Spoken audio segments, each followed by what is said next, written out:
Ketua Umum PDI Perjuangan Megawati Soekarnoputri mengkritik situasi hukum yang seolah dipermainkan sehingga kekuasaan dijalankan tanpa batas yang dihalangi. Hal ini disampaikan Mega dalam pidato politiknya di HUT ke-51 PDI Perjuangan. Bahwa negara ini dibuat dengan susah payah, bahwa kita ditekan 3,5 abad oleh para penjajah. Lalu sekarang para elitnya, orang-orang yang sudah berkelayakan, melupakan yang namanya akar rumput, yang namanya wong cilik, yang masih sengsara, yang tidak berkeadilan. Sekali lagi saya katakan, kita setiap warga negara Republik Indonesia, siapakah dia? Akar rumput, rakyat, mempunyai hak yang sama di mata hukum. Sekarang hukum itu dipermainkan, bahwa kekuasaan itu dapat dijalankan semau-maunya saja. No, no and no. Saya selalu bilang kalau ngomong tuh sekarang 3 kali. Kenapa? Karena nomor kita 3. Sementara Sekjen PDIP Hasto Kristianto menegaskan pidato Megawati yang menyinggung soal kekuasaan dijalankan semaunya menjadi peringatan kepada pemimpin saat ini yang mana harus sesuai aturan yang telah ditetapkan agar demokrasi berjalan baik. Ibu Mega juga mengatakan termasuk saya pribadi, sehingga oleh konstitusi kekuasaan presiden dibatasi 2 periode, sehingga tidak perlu ada upaya-upaya memperpanjang baik secara langsung maupun tidak langsung. Bangun demokrasi dengan sehat, demokrasi sebagai mekanisme 5 tahunan yang seharusnya menunjukkan peningkatan kualitas dari demokrasi itu sendiri. Karena kekuasaan itu sifatnya sementara dan itu diberikan oleh rakyat, maka harus digunakan sebaik-baiknya untuk kepentingan rakyat, bangsa, dan negara. Dengan pidato Satyam Eva Jayate, Ibu Mega mengingatkan bahwa rakyatlah yang memiliki kebenaran politik itu. Dialamatkan untuk Pak Jokowi kemudian? Ya, kalau Pak Jokowi juga sudah sangat paham bahwa konstitusi mengamanatkan jabatan presiden hanya 2 periode. Dan dalam demokrasi yang sehat, itu yang harus dijalankan dengan sebaik-baiknya. Tugas seorang pemimpin itu juga ditentukan untuk mempersiapkan siapa calon pemimpin, dan itu muncul seharusnya dari bawah, bukan dari. Dalam pidato politiknya, Megawati pun juga mengingatkan jika pemilu bukanlah alat politik untuk mengabadikan kekuasaan dengan segala cara. Lalu sebenarnya siapakah yang dituju dari pidato politik Mega kali ini? Tim Liputan, Kompas TV.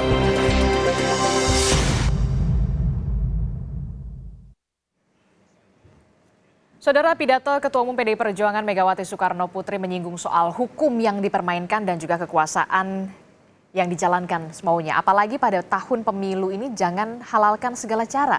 Sebenarnya apa makna pesan dari pidato Megawati Soekarnoputri ini dan siapa yang ditujukan? Kami akan membahasnya dalam dialog Sapa Pagi hari ini bersama dengan sejumlah narasumber yang sudah hadir ke studio. Ada juru bicara TPN Ganjar Mahfud melalui sambungan Zoom. Sudah ada Mas Ciko Hakim. Selamat pagi, Assalamualaikum Mas Ciko. Waalaikumsalam, pagi Rizky, pagi semua, Bung Habib, Mbak Leli.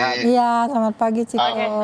Dan juga yang juga sudah hadir ke studio ada Wakil TKN Prabowo Gibran. Wakil Ketua TKN. Wakil Ketua TKN Prabowo Gibran. Dari Jakarta Timur. Dari Jakarta Timur ada Mas Habibur Rahman. Selamat pagi, Assalamualaikum. Waalaikumsalam. Dan juga ada pakar komunikasi politik dari Universitas Nasional, ada Prof. Lely Aryani. Selamat pagi Disti, Habibur, Ciko. Pagi Bunda. Terima kasih sudah hadir pagi-pagi ke studio ya.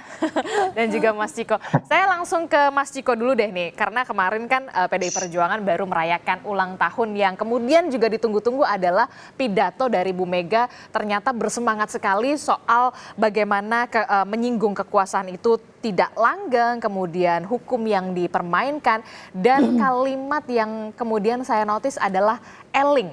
Maksudnya apa nih, Mas Ciko? Adis nih nggak nyelamatin ulang tahun, langsung nanya. Oh iya, selamat ulang tahun, Mas. Sudah pakai baju merah, sudah pakai blazer merah. Pink. Ya, udah hampir. Kalau pink itu hampir PDI Perjuangan. Terima kasih atas ucapan selamatnya. Alhamdulillah, puji syukur pada Tuhan. kami semua berbahagia, bersukacita kemarin PDI Perjuangan tiba di usia yang ke-51 betul. dan semoga terus sampai Indonesia ini ada. Pada prinsipnya apa yang disampaikan Ibu Mega adalah kegelisahan seorang tokoh bangsa, seorang ibu bangsa yang sudah sekian lama berkecimpung di dunia politik, sosial dan kemasyarakatan, dan saya rasa itu suatu hal yang wajar bahwa kita sedang menjalani proses pemilu yang menuju pemilihan di 2024 untuk Pilpres maupun Pileg. Nah, pada prinsipnya yang disampaikan itu adalah untuk semua masyarakat maupun aparat pemerintah, penyelenggara pemilu dan lain-lain. Nah, kita ketahui bahwa bagi kami sudah banyak sekali kejadian-kejadian yang menimpa relawan-relawan kami ataupun capres dan cawapres kami secara langsung maupun tidak langsung terkait dengan pelanggaran-pelanggaran yang terkait dengan pemilu, tidak netralan aparat, kecurangan, dan lain-lain. Indikasi-indikasi ini jelas ada dan memang banyak dilaporkan. Bahkan yang tidak dilaporkan pun banyak juga yang Bawaslu mengambil sikap proaktif karena memang dalam pemilu ini sifatnya tidak melulu aduan tetapi juga temuan-temuan langsung oleh Bawaslu pun bisa ditindaklanjuti. Nah, ini saya rasa hal yang wajar dan kita lihat tadi walaupun dengan berapi-api Ibu Mega, dan begitulah memang gaya Ibu Mega selama ini sejak beliau berkecimpung di politik sejak dulu zaman Orde Baru sampai sekarang, namun di sela-selanya juga beliau menurunkan tone-nya. Jadi bukan semata-mata seperti marah dan lain-lain, tapi itu juga ingin membakar semangat kader-kader kami yang hadir secara daring kemarin. Ada hampir 1,3 juta kader hadir secara daring dan ada 30 ribuan caleg dari tingkatan kota, kabupaten, provinsi hingga DPR RI yang hadir secara daring. Jadi memang acara kemarin itu kan lebih ke acara yang sangat sederhana, semacam pembukaan dari rangkaian acara ulang tahun PDI Perjuangan yang akan terus berjalan sampai bulan Mei nanti dan menuju bulan Bung Karno. Nah, pada prinsipnya acara pagi kemarin itu hanya mengundang segelintir tokoh, ada 51 tokoh yang kami undang, dan juga lebih mengedepankan kedekatan pada rakyat dan pada kader-kader. Jadi bukan acara yang memang bersinggungan dengan elit dan lain-lain. Jadi intinya itu hal yang disampaikan beliau itu kalau mau ditanya ditujukan pada siapa, tujukan pada semua, tapi memang khususnya pada aparat-aparat dan para penyelenggara dan orang-orang yang memegang jabatan dalam kekuasaan, dan ini kita harapkan untuk supaya netral dan pemilu ini berlangsung jujur, adil dan bersih. Oke, Mas Ciko kan tadi sudah menyebut kader-kader juga hadir begitu melalui Zoom, kemudian tokoh juga ada 51. Nah, kader terbaiknya kan salah satunya adalah Pak Jokowi begitu. Kemarin sebenarnya diundang atau enggak? Jadi begini, waktu kita sedang mempersiapkan acara, ya kan, karena kebetulan kan memang ini kan suasananya suasana pemilu, suasana kampanye. Semuanya sedang fokus di daerah masing-masing, setiap caleg lagi fokus di dapilnya masing-masing. Capres dan cawapres kami sedang giatkan terus untuk berkeliling, turun ke bawah, menyapa warga, belusukan dan lain-lain, sehingga fokus kami lebih ke sana. Dan kami juga kemarin yang ulang tahun ke-50 kan sudah menyelenggarakan acara yang begitu besar. Jadi kita berpikir juga bahwa kali ini kita berbicara untuk melakukannya secara sederhana dan lebih tepat sasaran. Jadi kemarin itu setelah pembukaan terus sorenya jam 4 dan jam 7 malam serentak di seluruh Indonesia itu semua kader, semua caleg turun ke bawah dan merayakannya bersama rakyat sampai tingkatan RT dan RW gitu. Nah, itu yang menjadi titik berat kami. Nah, masalah dengan ketidakhadiran Pak Jokowi. Nah, sebelum ketika kami sedang mempersiapkan acara di mana akan diselenggarakan dan lain-lain, Istana sudah mengeluarkan statement bahwa pada tanggal sekian-sekian Pak Presiden akan meninggalkan tanah air dan untuk bertugas melakukan kunjungan ke luar negeri. Nah, kami menghormati agenda Presiden dan tentunya sebagai petugas partai tetap tugas negara lebih penting daripada untuk hanya menghadiri hari ulang tahun. Sehingga kami tidak mengirimkan undangan, tetapi kami mengirimkan undangan untuk Pak Ma'ruf, Pak Wapres dan beliau berkenan hadir. Oke, jadi karena memang sudah tahu agendanya akan ke 3 negara, Filipina, kalau tidak salah Vietnam dan juga Brunei Darussalam, kemudian akhirnya undangannya ke Pak Ma'ruf ya, begitu Betul. ya? Oke, oke. Saya ke Mas Habib. Mas Habib ini kan yang kemudian menjadi apa ya, perhatian juga kemudian Pak Presiden ini tidak hadir untuk pertama kalinya di acara HUT begitu ya, karena memang ada kunjungan kerja. Tapi ada juga yang beranggapan ya ini karena ya agak sedikit renggang. Kalau Anda melihatnya, apalagi kemarin kan sebelum debat sempat ketemu Pak Prabowo. Ya, sedikit saya tanggapi pidato Ibu Mega ya. Selamat ulang tahun dulu ke Bung Ciko dan rekan-rekan. Terima kasih Bung Habib. Jadi memang soal yang disampaikan Ibu Mega sudah seperti kembali Orde Baru dan lain sebagainya, itu adalah hal yang wajar disampaikan kepada setiap pemerintahan yang berkuasa. Dulu ketika Ibu Mega jadi presiden di tahun 2001 sampai 2004, hal yang sama juga dituduhkan kepada Ibu Mega oleh kita-kita ini, aktivis di luar pemerintahan. Misalnya adanya 3 pelanggaran HAM berat, lalu adanya 39 aktivis yang dijebloskan ke penjara karena dianggap menghina presiden. Ada juga terbunuhnya aktivis HAM Munir. Ada juga terbunuhnya TSLY, aktivis di Papua. Jangan lupa ada darurat militer di Aceh. Ada 3 pelanggaran HAM berat di era itu. Itu semua akhirnya Human Rights Watch, lalu Amnesty International membuat tulisan yang sangat dikenal sampai sekarang bahwa kembalinya Indonesia ke era Orde Baru. Itu dimulai di mana? Tuduhan-tuduhan tersebut kepada pemerintah yang berkuasa dimulai di eranya Ibu Megawati. Jadi kalau kita di kekuasaan, memang kita harus membuka diri terhadap semua masukan, termasuk ya yang disampaikan Ibu Megawati tersebut. Dianggap disampaikan kekuasaan tidak langgeng dan lain sebagainya, ya itu harus diterima karena setiap orang yang berkuasa itu akan mendapat begitu. Dulu misalnya soal pemilu ini, ya kan, tuduhan-tuduhan rekayasa pemilu. Gus Dur mau mencalonkan di 2004, ya kan, dianggap dijegal oleh pemerintahan yang berkuasa saat itu, tidak memenuhi kalau nggak salah syarat kesehatan. Nah, jadi kita memang ada di negara demokrasi. Konsekuensi berkuasa adalah mendapatkan kritikan. Nah, kritikan Ibu Mega itu erga omnes. Sama disampaikan senior saya Bang Ciko ya, untuk semua ya. Jadi tentu latar belakangnya macam-macam. Ada yang mengaitkan karena Mbak Disti tadi, karena ini sudah renggang dan lain sebagainya. Menurut saya enggak itu. Ibu Mega ini kan ibu bangsa, ya, tokoh bangsa. Apa yang beliau sampaikan saya yakin ikhlas dari hati nurani, ya, sebagai seruan baik kritik maupun otokritik.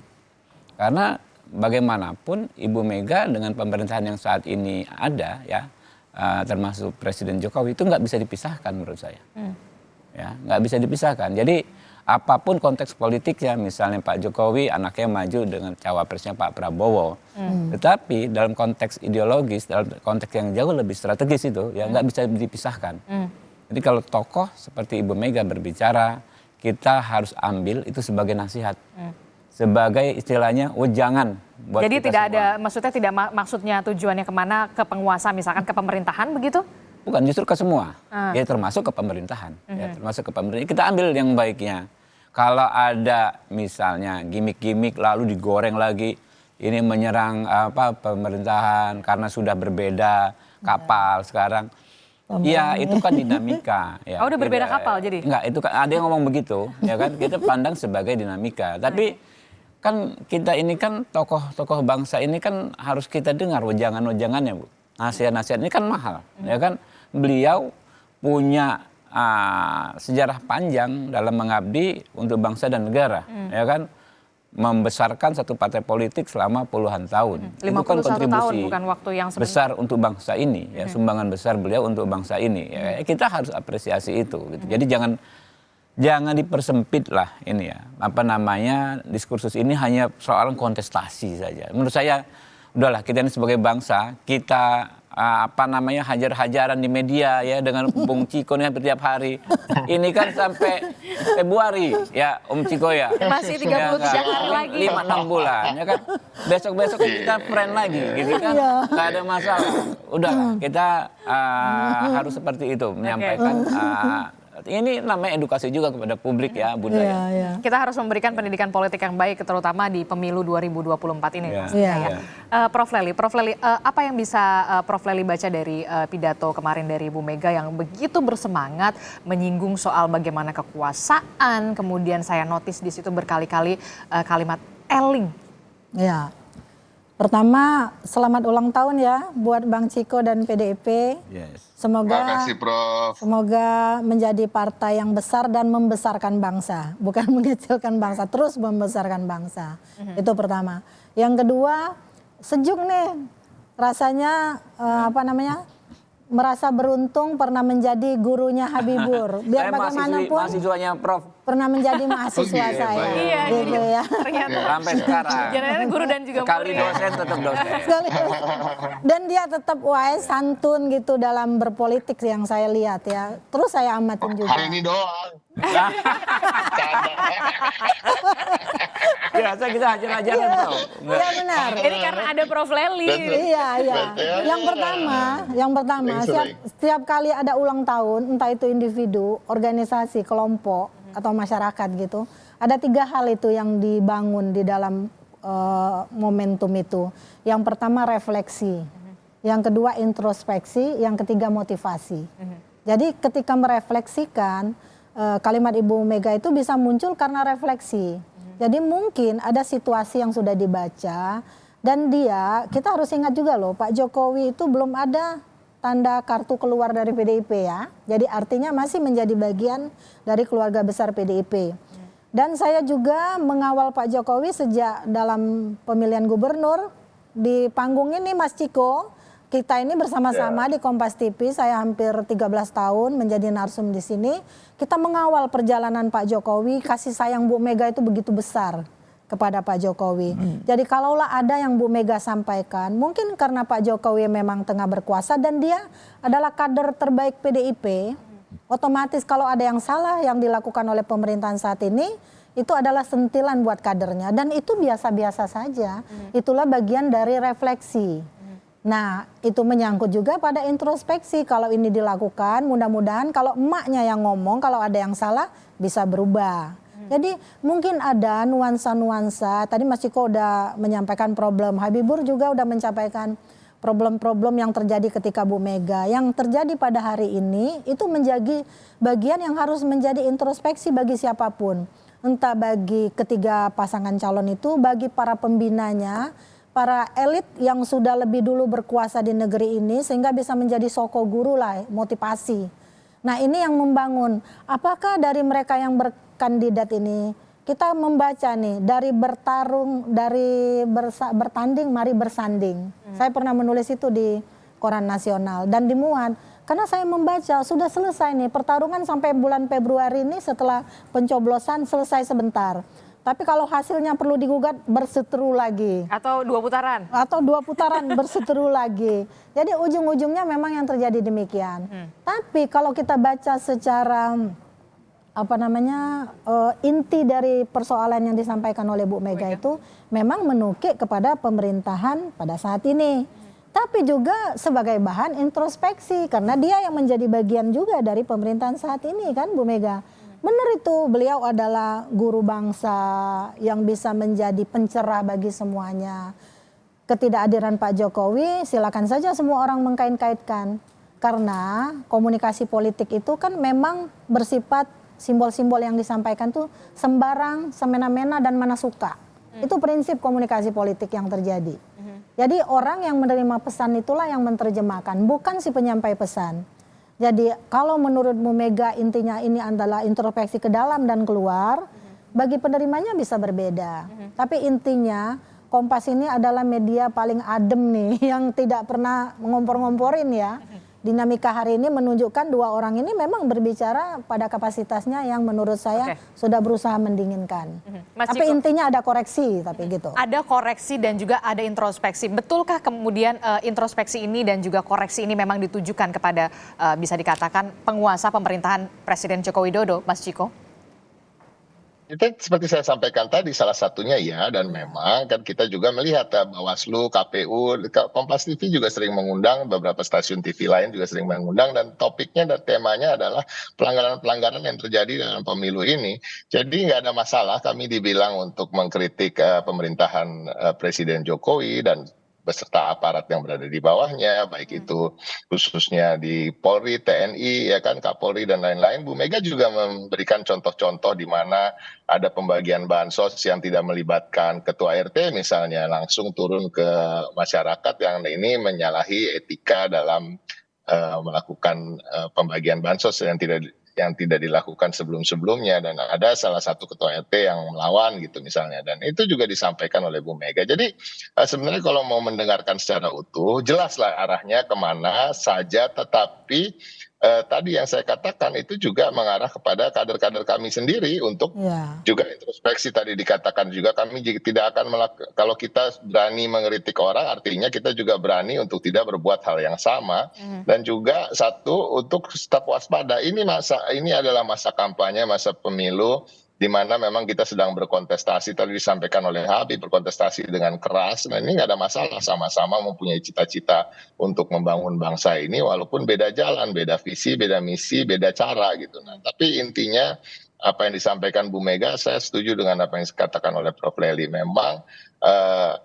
Memang betul bahwa menjadi penguasa, menjadi sebuah pemerintahan itu, resikonya di dalam dunia demokrasi adalah dicurigai terus-menerus dan dikritik terus-menerus. Ini memang udah menjadi resiko, dan itu harus diterima kalau kita memang mau hidup jalan di jalan demokrasi. Nah, artinya tapi memang ada jalur-jalurnya dalam melakukan kritik. Tadi kemarin sepertinya dalam pidato politik gitu misalnya, kalau di DPR dalam jalur-jalur parlemen gitu misalnya. Nah, banyak hal di jalan pun boleh ada jalur demokrasi yang mengatakan kita berhak melakukan demonstrasi dan lain-lain. Ini hal yang wajar. Oke, ini adalah hal yang wajar kalau menurut Mas Ciko. Nah, ini yang juga kemudian menjadi pertanyaan juga buat saya adalah kalau Bu Mega mengatakan tidak ada kekuasaan yang langgeng, tidak ada kekuasaan yang abadi. Nah, kalau Prof. Lely sendiri mencernanya seperti apa? Maksudnya dan tujuan ini kemana? Ya, komunikasi politik itu kan ada 3 esensinya. Dia berbicara tentang substansi informasi yang dihadirkan.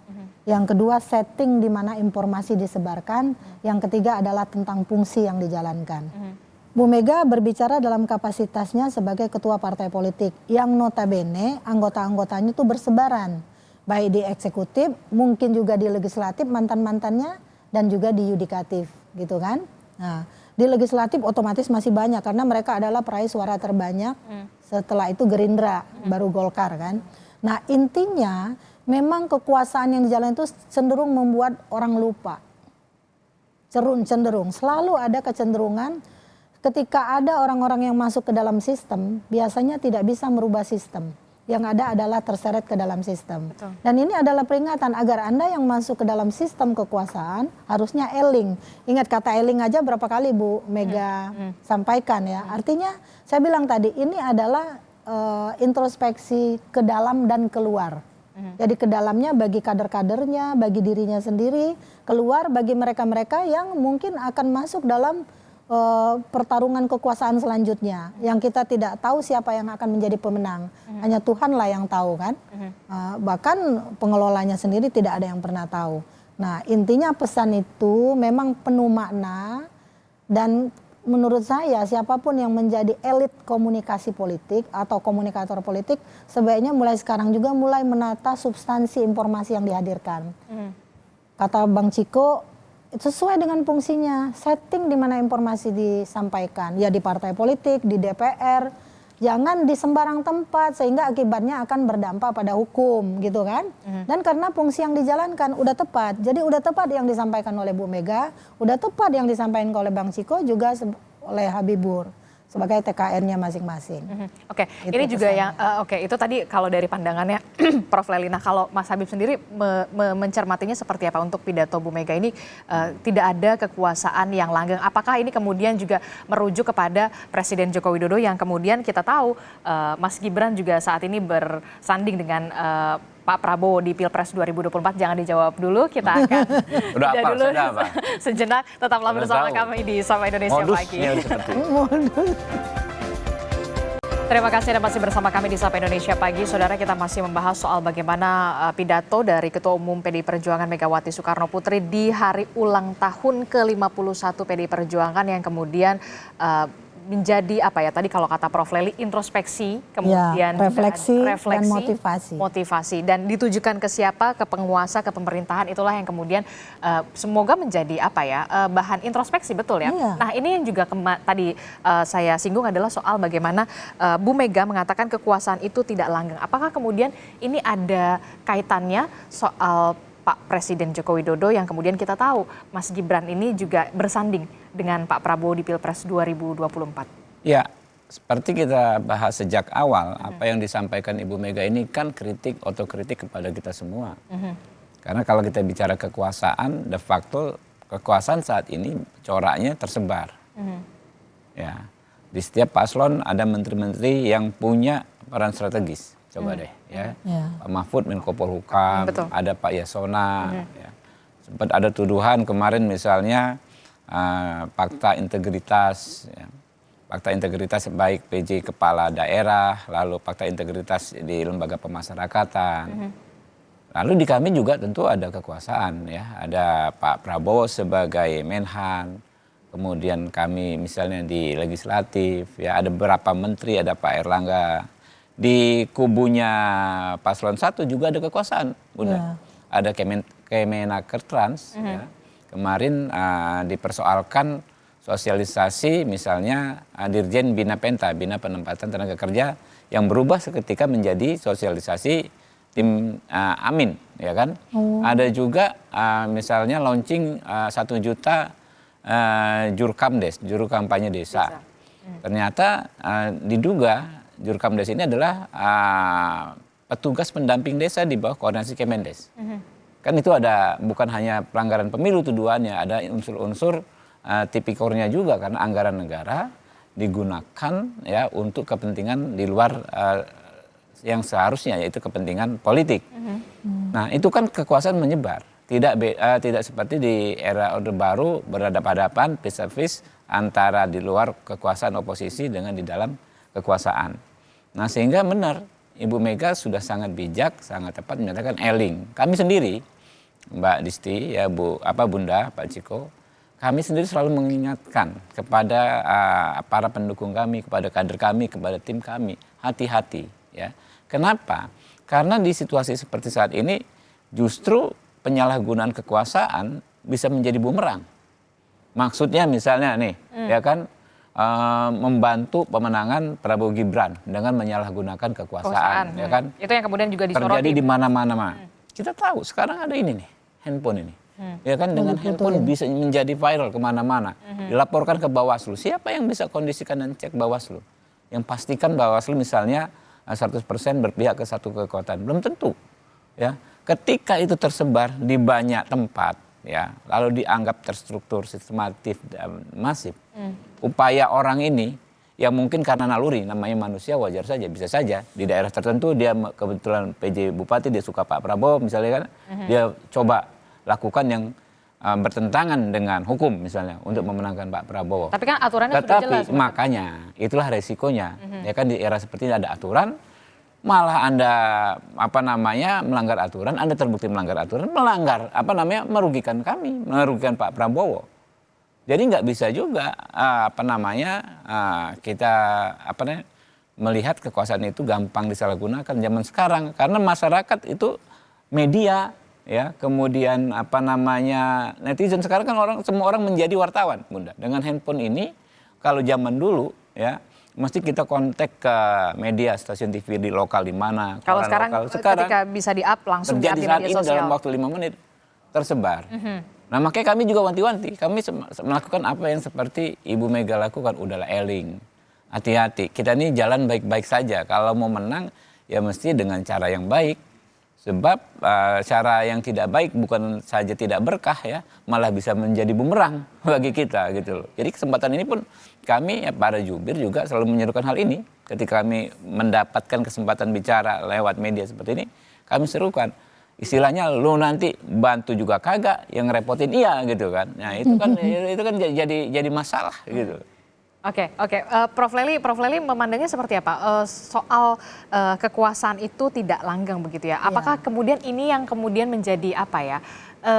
Sindiran juga dalam tanda kutip begitu ya kepada Presiden Joko Widodo ketika kemudian sang putra kemudian Mas Gibran ini bersanding dengan Pak Prabowo.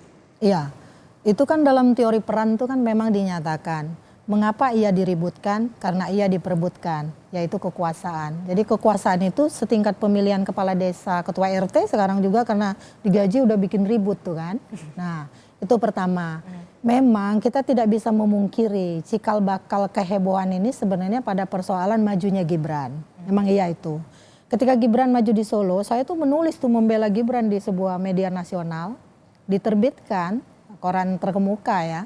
Terus saya bilang tidak ada yang dilanggar oleh Gibran. Apakah karena dia anak seorang Jokowi lalu Anda demikian berspekulasi seolah-olah Gibran bersandar pada Jokowi saja, kan yang memilih rakyat. Itu karena pada saat itu memang tidak ada aturan yang dicoba diotak-atik istilahnya ya.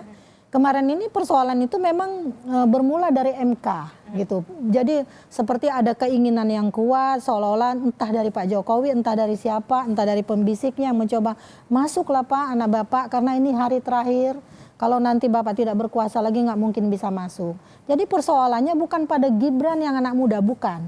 Jadi pada aturan yang diotak-atik itu dan memang sudah terbukti melanggar etika. Tapi kan sudah selesai. Sudah selesainya juga menyisakan 3 soal. Soal hukum itu kan harus ada kemanfaatan, harus ada keadilan. Satu lagi apa Beb?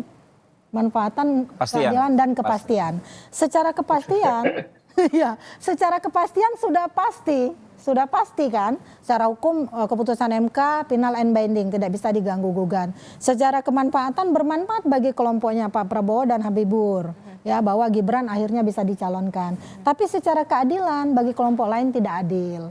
Ini suara ini harus kita dengar juga, apalagi saya akademisi ya.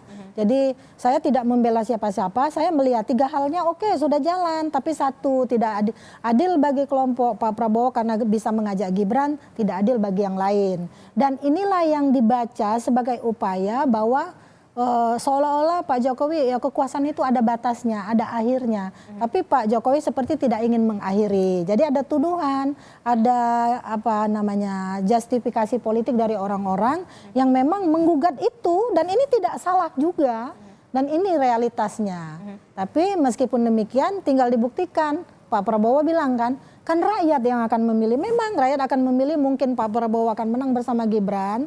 Tapi ada persoalan soal keadilan yang dibaca yang menurut saya sampai jabatan itu berakhir akan terus juga diotak-atik, akan diganggu-gugat. Karena memang bisa diganggu-gugat menurut pikiran keadilan tadi.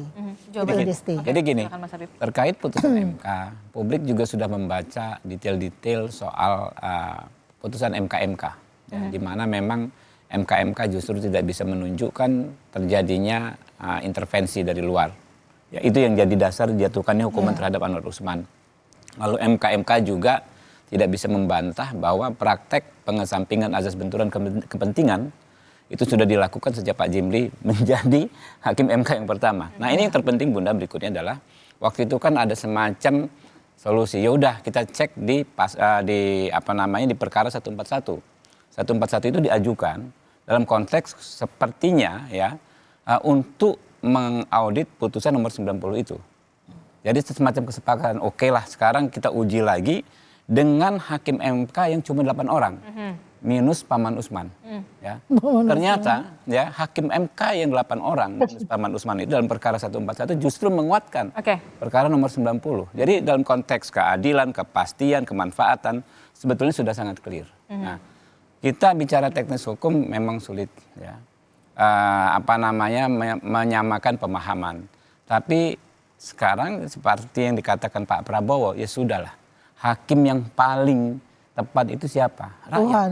Bukan, Tuhan rakyat juga. dalam konteks Suara rakyat, suara Oke. Tuhan. Ya, rakyat gitu kan. Rakyat silakan Biar rakyat yang menilai ya. kalau kata Pak Prabowo. Karena kalau kita beradu argumentasi Nggak sebetulnya selesai. nggak bisa dibantah Oke. tiga argumentasi yang soal perkara 141 itu Nggak akan sangat jelas. nggak Ya. agak-agak panjang begitu, nggak akan Ya. selesai begitu ya. Kalau Ya, di- tapi secara hukum sebetulnya sudah sangat selesai. Tapi kan nggak semua orang bisa kita samakan pemahamannya dalam konteks hukum secara teknis juridis seperti itu. Ya kan? Ya udahlah, kita capek juga. Jadi gini Bib, Kita- yang dibaca masyarakat itu kan kalau memang itu bukan diperuntukkan untuk Gibran, Ya. keputusan itu, artinya kan banyak anak-anak muda potensial lainnya yang sudah punya pengalaman menjadi kepala daerah. Ada Ridwan Kamil yang jelas elektabilitasnya gitu kan, Oke. Ya. ada Erick Thohir, ada yang Bu- lain-lain Bu gitu loh. Lely, Itu keadilan yang ya, dibaca orang. hukum itu ya, memang membuka kesempatan kepada semua orang untuk maju. Tetapi fakta Melewati politik, satu orang dulu. fakta politik ya kan tentu nggak semua orang. Undang-undang pemilihan presiden misalnya itu untuk seluruh rakyat Indonesia. Oke. Yang bisa maju sebagai capres dan cawapres cuma 6 orang. Oke, Iya. kita tanya Mas Ciko dulu ya. Mas Ciko, betulkah kemudian pidato Bu Mega ini yang soal kekuasaan itu tidak langgeng? Apakah kemudian ini juga ditujukan untuk eling kepada penguasa dalam hal ini Presiden Joko Widodo yang kita tahu kemudian putranya Mas Gibran Rakabuming Raka ini kemudian bersanding dengan Pak Prabowo di Pilpres 2024? Di sini suka nanya-nanya yang sudah tahu jawabannya. Jadi dan masyarakat juga udah tahu. Jadi intinya memang betul, pastinya tentunya tadi saya disampaikan beberapa kritik disampaikan untuk diri sendiri maupun untuk semua. Nah, kalau khusus soal pelanggengan kekuasaan, tentunya kekuasaan yang tidak langgeng tentunya sedang disampaikan kepada siapa yang sedang berkuasa, nah kan itu. Nah, mungkin salah satunya tadi MK. Nah, saya selalu ada perbedaan pendapat dengan Habib soal putusan MK maupun MKM. Karena saya lebih melihat masyarakat itu bukan masalah pemahaman aja, tapi masalah perasaan. Keadilan itu kan adalah masalah rasa gitu. Kayak kita bisa aja dihukum, tetapi merasa itu tidak adil bagi kita karena alasan-alasan tertentu, karena cara pikir, cara pandang kita masing-masing tentang kehidupan dan tentang keadilan. Nah ini juga tentunya kita tahu dan ini beredar umum di masyarakat ada rasa keadilan yang terusik, terlepas dari segala fakta-fakta hukum dan lain-lain. Nah, yang kedua soal mengingatkan soal kekuasaan itu tidak langgeng, Bu Mega pantas bicara seperti itu dan dia mempunyai statur yang tepat untuk menyampaikan itu karena beliau pernah menjadi presiden dan sudah tidak lagi menjadi presiden. Jadi dia tahu bahwa memang betul kekuasaan itu tidak langgeng dan ada masa jabatannya seperti kalau kita bicara soal undang-undang, masa jabatan presiden itu dibatasi udah 2 periode. Tetapi juga ada kejadian di mana ada pemaksaan, ada upaya-upaya untuk melanggengkan dengan mengusulkan 3 periode dan lain-lain. Jadi banyak sekali contoh-contoh yang terjadi sehingga sampai pada titik Bu Mega merasa harus mengingatkan itu, termasuk mungkin dicalonkannya Gibran juga gitu kan dengan melalui perubahan aturan di Mahkamah Konstitusi. Nah ini kita jujur aja nggak ada masalah Bu Mega dibilang untuk mengkritik penguasa, tapi karena memang udah jelas ketika kita bicara mengingatkan bahwa kekuasaan itu tidak ada yang langgeng, pastinya yang lagi diingatkan bukanlah rakyat di akar rumput, pasti yang sedang diingatkan adalah penguasa. Oke, tapi kalau kita lihat kemudian apakah kemudian kritikan ini dimaksudkan karena setelah kemudian pemerintahan ini sudah lagi tidak satu kapal begitu dengan PDI Perjuangan? Enggak juga, kita juga biasa kita punya anak, kita mengingatkan anak kita kan bukan berarti terus kita disown anak kita atau tidak mengakui lagi dia atau mengusir dia dari rumah. Tapi ini kan sesuatu hal yang tadi disampaikan oleh kita semua sepakat, 3 panelis di sini sepakat bahwa Bu Mega sebagai ibu bangsa mempunyai hak yang sama juga sebagai orang-orang lainnya, orang-orang biasa untuk menyampaikan apa yang menjadi kegelisahan. Saya mau tanya untuk Mas Gibran dan juga Pak Jokowi berarti sampai saat ini masih di PDI Perjuangan, di merah? Sampai saat ini memang sepengetahuan saya tidak ada kartu tanda anggota yang dikembalikan atau ada putusan-putusan resmi menyangkut keanggotaan mereka. Minimal masih merah muda lah. Walaupun udah agak muda atau bagaimana Mas Habib? Merah muda. Merah bias. Merah bias. Prof Lely, apa yang ingin menjadi apa ya penyampai message yang efektif begitu ya, apalagi di tengah kita sebentar lagi ya, ini 33 hari lagi komunikasi yang dilakukan oleh elit-elit politik saat ini. Iya, 33 hari itu bisa panjang, bisa pendek. Lama, Mbak. Ya, tergantung cara mengisinya, cara mengisi komunikasi politik apa yang dibangun. Makanya saya seringkali menyampaikan kepada mahasiswa saya, ke teman-teman saya yang memahami ilmu komunikasi itu kan selalu bersandar pada teorinya Laswell. Laswell itu berhenti pada efek. Padahal realitas komunikasi politik itu ada satu lagi, yaitu umpan balik. Nah, ketika itu terjadi, semua orang yang paham tentang komunikasi politik, terutama elit menurut saya, bahwa berkelindanglah dalam pesan-pesan komunikasi politik yang memikirkan bahwa ini harus ada umpan baliknya, akan sampai pada umpan balik. Nah, ketika para teoritisi nggak memikirkan, mereka yang berpraktek politik ini yang melakukan itu. Sehingga 33 hari ini bisa diisi dengan sesuatu yang bermakna. Pesan politiknya itu sampai. Jadi bukan hanya sampai tapi dipertukarkan. Makanya tidak ada penyampaian pesan politik tapi pertukaran pesan politik. Karena komunikasi politik itu tidak lagi dikonsepsikan sebagai yang bersifat satu arah atau linier. Tapi sudah interaksional, konvergen, bahkan transaksional. Nah, transaksionalnya harus positif gitu. Jadi jangan ada lagi gimmick-gimmick yang mendiskreditkan salah satu pihak, tapi membangun kekuatan secara bersama.